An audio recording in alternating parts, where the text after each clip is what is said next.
Nieto, al que nos de hoy, que es el sociólogo y político Jorge Nieto, al que doy la bienvenida a RPP. Muy buenas noches, señor Jorge Nieto. Buenas noches, Fernando. Un gusto estar contigo. Por favor, antes de entrar a algunos temas de fondo, quisiera saber la situación exacta de los resultados electorales de su partido, porque yo recuerdo que usted planteó algunas observaciones sobre la manera como el Jurado Nacional de Elecciones estaba llevando a cabo el escrutinio. ¿Qué datos finales tenemos sobre Victoria Nacional? Y quisiera saber si ha quedado satisfecho o no de la respuesta que ha dado en el Jurado Nacional a las observaciones que usted planteó. Bueno, lo primero que quisiera es agradecerle a los 31.150, 145 electores que votaron por mi candidatura para el Congreso por Lima y a los casi 34.000 si tomamos en cuenta aquellos que han sido parte de las actas que no han sido validadas por el Jurado Nacional de Elecciones. De modo que mi agradecimiento a esa confianza expresada. Lamentablemente nos hemos quedado un poco más de 3 centésimas de la valla electoral del 5% que se mide de modo nacional. En Lima rebasamos el 5%, en el nivel nacional no, y por tanto quedamos fuera de la posibilidad de integrar el Congreso de la República que se inicia este julio del 2021. Y en relación al partido, pues el Partido Victoria Nacional, con el cual nosotros tuvimos una alianza, aceptamos ser sus invitados en estas elecciones, pierde el registro, no tiene bancada y vuelve todo el tema a foja cero. En nuestro caso, como Partido del Buen Gobierno, nosotros seguimos en el esfuerzo por registrar el partido y estamos en este momento trabajando muy intensamente en esa dirección. Ahora apelo a usted, que es un, digamos, político experimentado, nació ministro en 2 carteras diferentes y además asesor y analista en México, en el Perú y en otros lugares durante muchos años. Apelo a usted como analista para interpretar qué cosa pasó con Victoria Nacional, con el que usted hizo alianza, su partido del Buen Gobierno.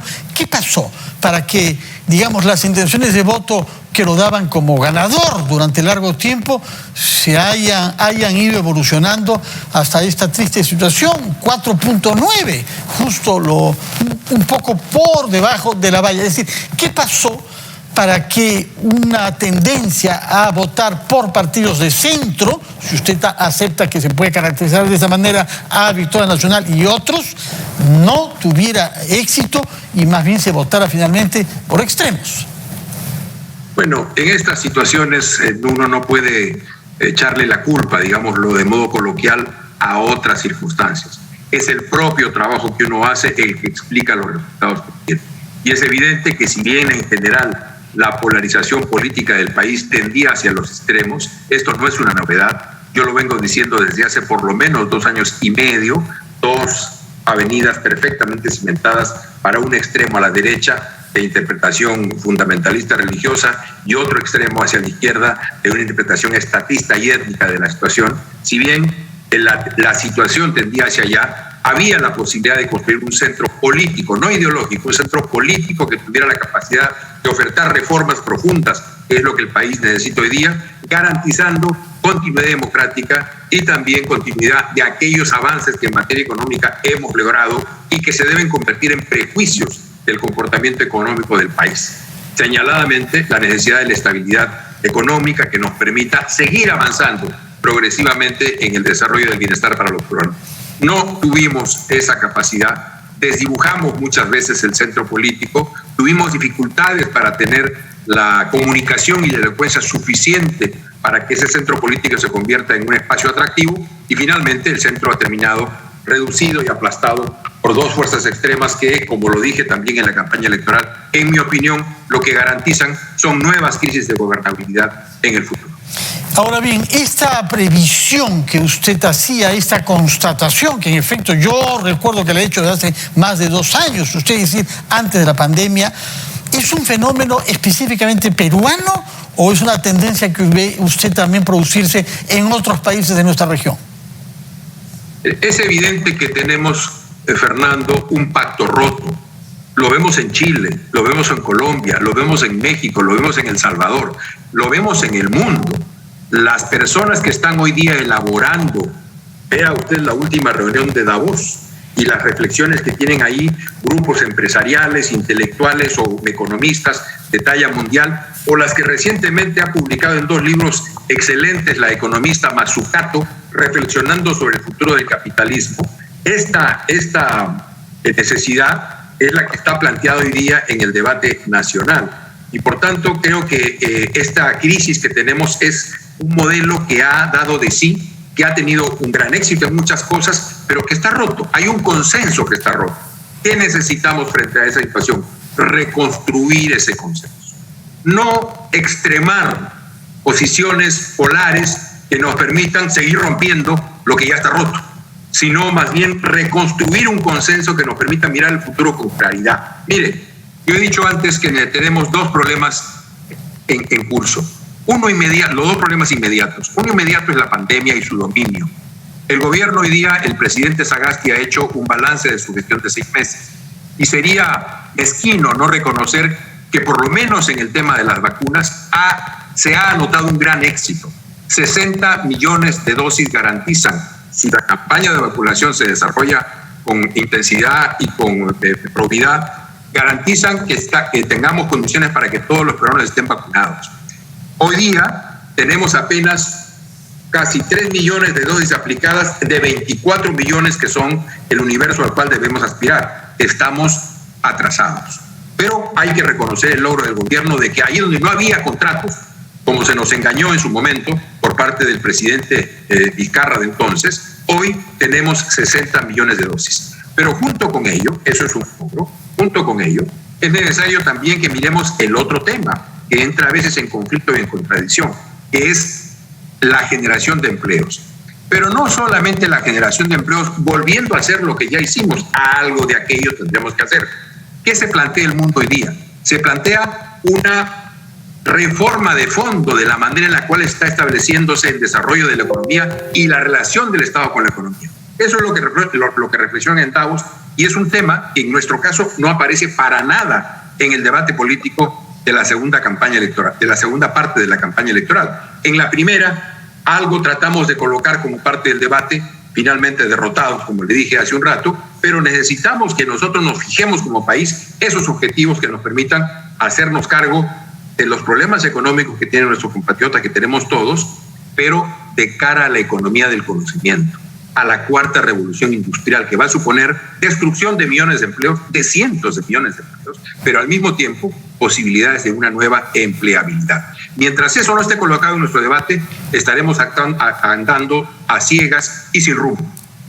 Permítame hacer una pequeña pausa, después de la cual quisiera preguntarle sobre un tema que convendría quizás añadir al análisis que usted ha hecho, que es el de la corrupción, que ha generado una vorágine que ha arrastrado y ha aniquilado a varios gobiernos, entre otros aquel del que formó usted parte, el de Pedro Pablo Kuczynski, y sobre todo quisiera comprender cómo usted cree que se pueden avanzar hacia la realización de los objetivos que está definiendo, restablecer un pacto que naturalmente llevará a un centro mayoritario en las actuales condiciones de polarización de esta segunda vuelta electoral.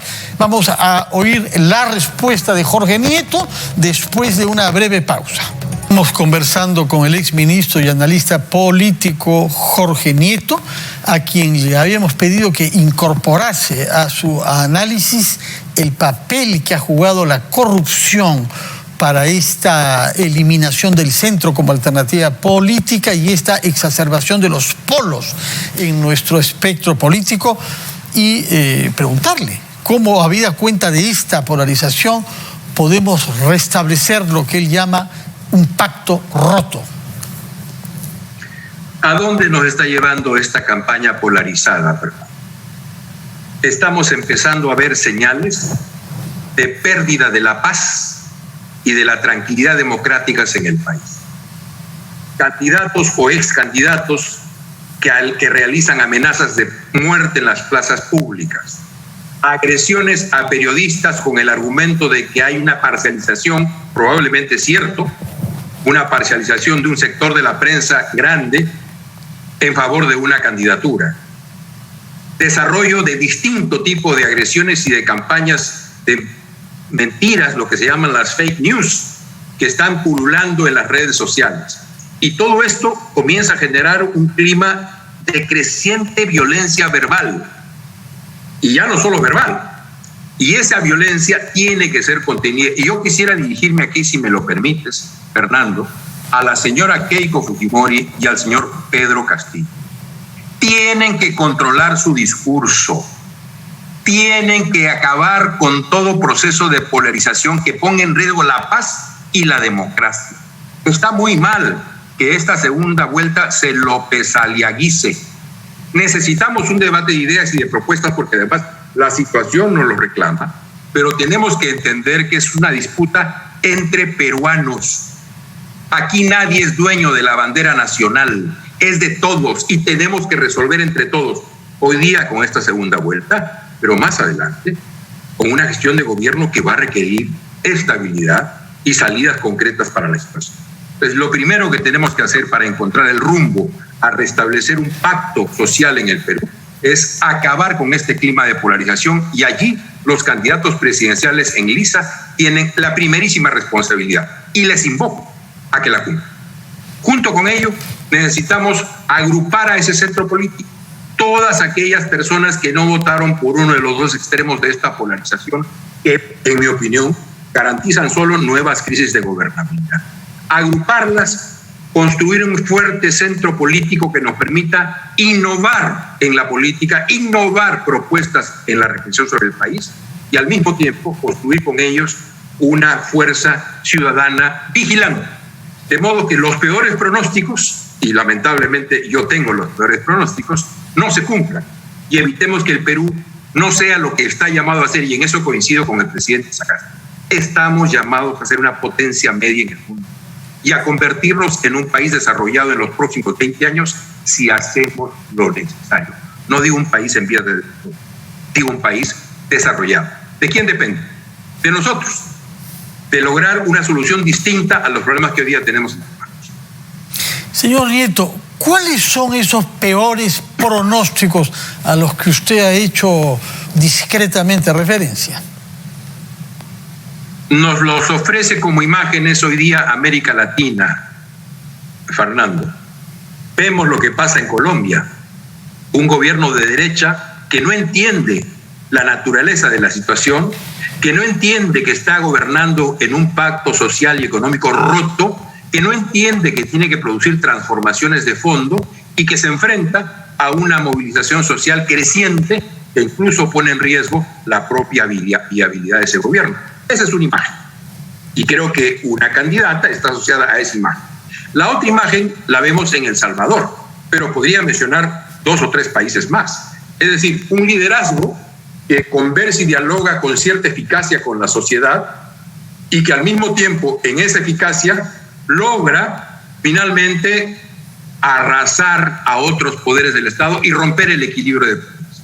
Creo que el otro candidato tiene fuertemente esas tentaciones. Nosotros, yo como persona y nosotros como Partido del Buen Gobierno, hemos colocado el 1 de mayo un comunicado donde hemos señalado una serie de temas que nos parecen importantes para que los candidatos en lisa logren tener la atención de aquel sector del electorado que no votó por él.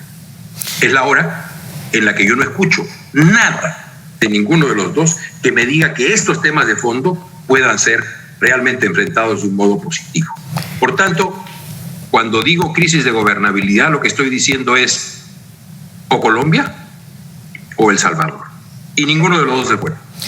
Pero entre esos peores escenarios, ¿no ubica también esta tendencia que se está registrando a tocar la puerta de los cuarteles? Y lo pregunto a usted, que ha sido ministro de Defensa.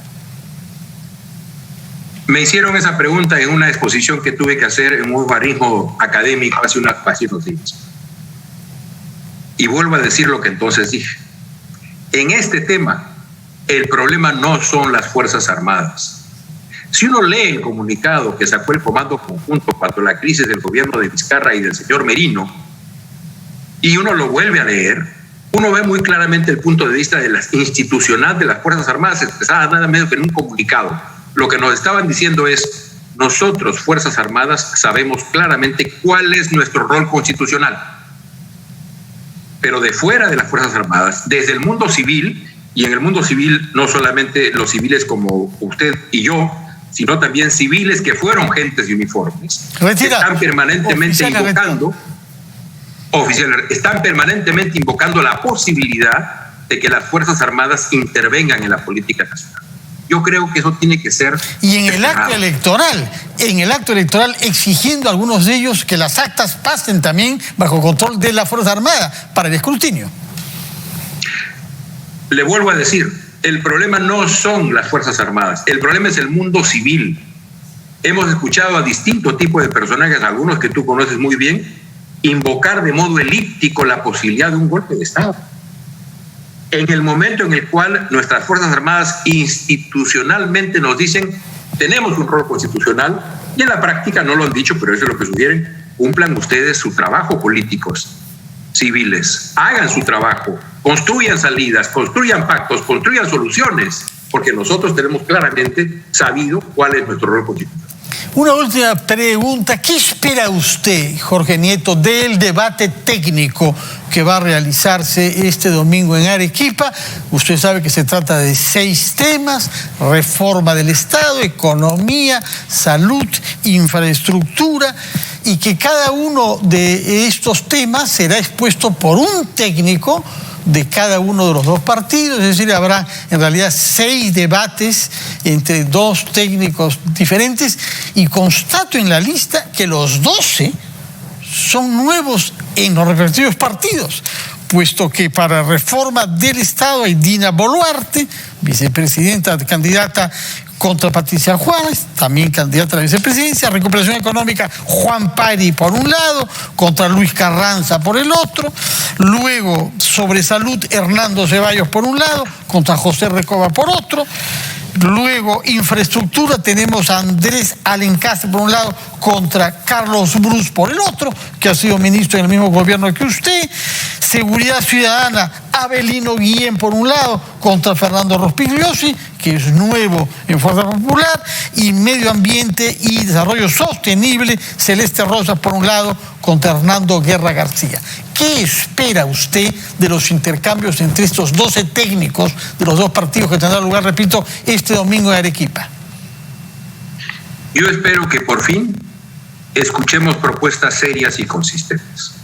Por lo que hemos tenido hasta ahora en esta segunda vuelta, señor Carvalho, lo que hemos tenido es un debate redistributivo.